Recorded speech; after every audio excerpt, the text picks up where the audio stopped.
Maksud hati menabung uang dengan memiliki rumah hunian impian. Ratusan warga justru menjadi korban penipuan pembelian rumah, warga justru menjadi korban penipuan, pembelian rumah murah Golden City Residence yang berlokasi di kawasan Desa Ngepung Kecamatan Kedamaian Gresik, Jawa Timur.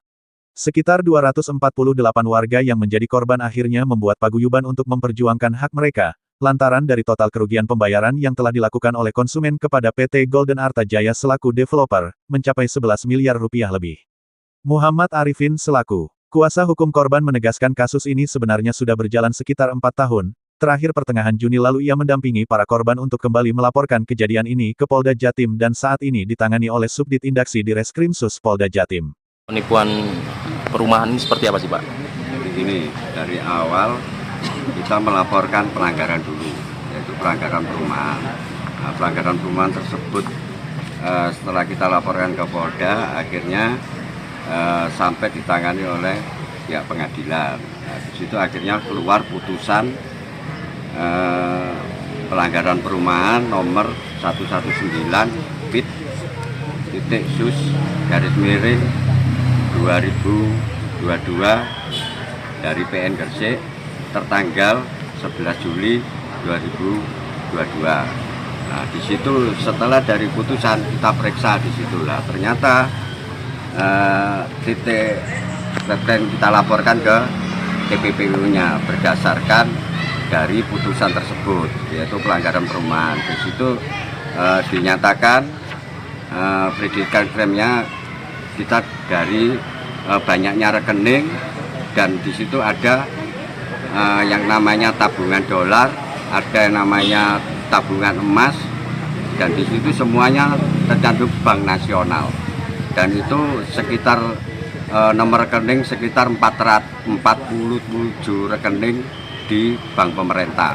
Ini korbannya berapa sih Pak total yang dipaguyuban ini Pak? Kalau dari awal prediksi kita sesuai dengan set plan itu 1.500 dan itu terjual semua, dan yang masuk awal kita ngikut awal itu 849 dan yang tergabung di pidana hanya 249. Ya. 200. Terus harapan dari korban ini apa Pak? Kalau dari korban harapannya kan gini, supaya uang ini bisa kembali, kita melalui TPPU. Dari situ kita larinya ke sana untuk mendapatkan uang korban itu bisa kembali. Sampai saat ini seperti apa Pak?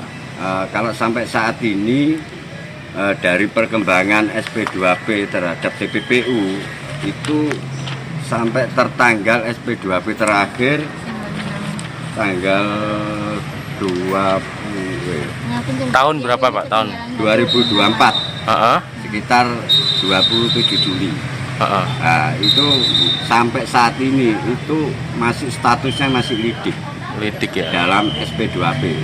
Itu sudah kita laporkan mulai itu kalau terhitung itu 1 tahun 10 bulan sampai saat ini ya. Nah, itu kerugiannya berapa sih Pak dari 240? 13-an Mas. 13 apa ini Pak? 13 M. 13 miliar ya? Iya. Oke. Sampai sekarang belum ada yang kembali nih Pak ya? Belum ada sama sekali. Informasinya ada yang meninggal Pak? Iya. Itu ada sekitar 5 orangan. Itu tidak hanya meninggal, ada yang bersengketa antara gara-gara perumahan sampai ada yang cerai. Gitu. Juga rata-rata korban ini adalah MBR, masyarakat berpenghasilan rendah. Para korban penipuan rumah murah berharap, kasus ini segera bisa terselesaikan dan uang yang sudah mereka keluarkan bisa segera kembali. Pasalnya sampai saat ini sudah ada 5 anggota paguyuban yang meninggal akibat stres memikirkan permasalahan tersebut. Dari Surabaya Rahayu mewartakan.